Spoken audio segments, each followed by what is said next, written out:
talking about the Harlem Hellfighters and their importance in the World War I. So to give a little background, in the American military, we first had the Black Volunteer Regiment in the Civil War. After the Civil War, the United States government disbanded them and created these four regiments: the 24th Infantry Regiment, the 25th Infantry Regiment, and the 9th and 10th Cavalry Regiment. These were the only all-black regiments, and with the segregation in the United States Army at the time, they were the only regiments that blacks could join.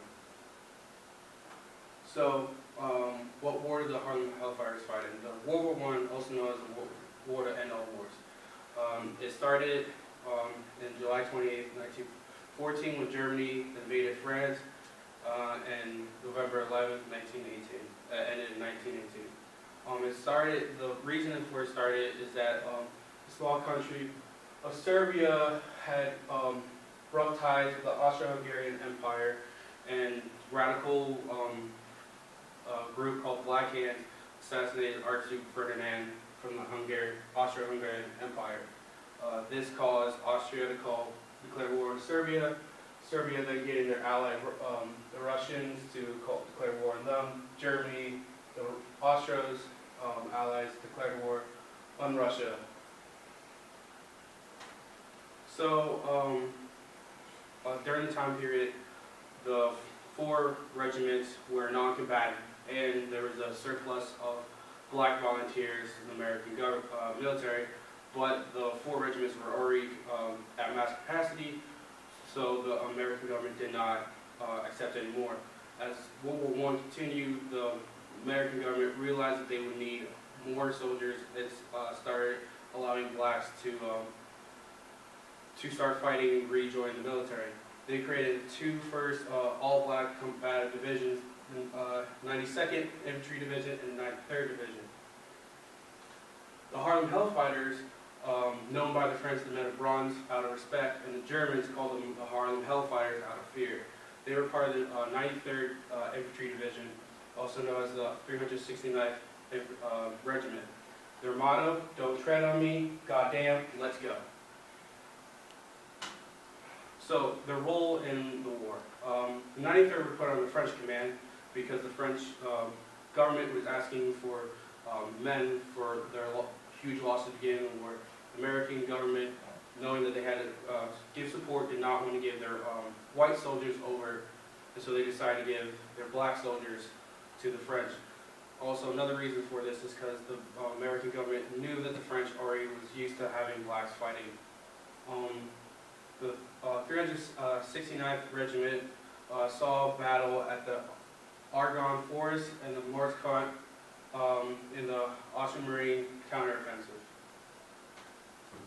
One of the most famous members of this regiment was Private Henry Johnson.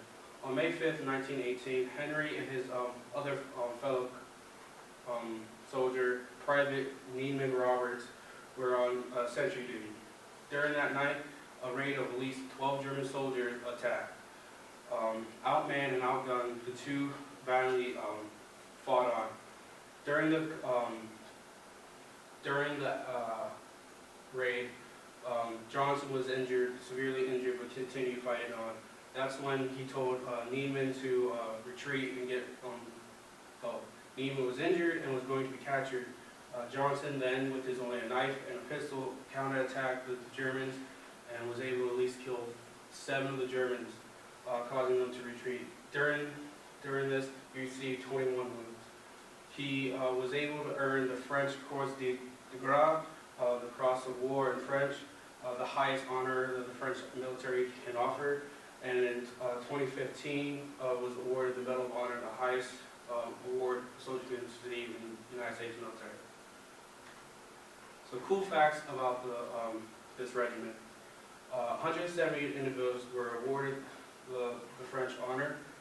They saw 191 days of combat, the most days of combat that any United States military regiment saw during the war. They never lost a foot of ground or had any men taken. They did have 2 men captured, but shortly after the 2 men were rescued.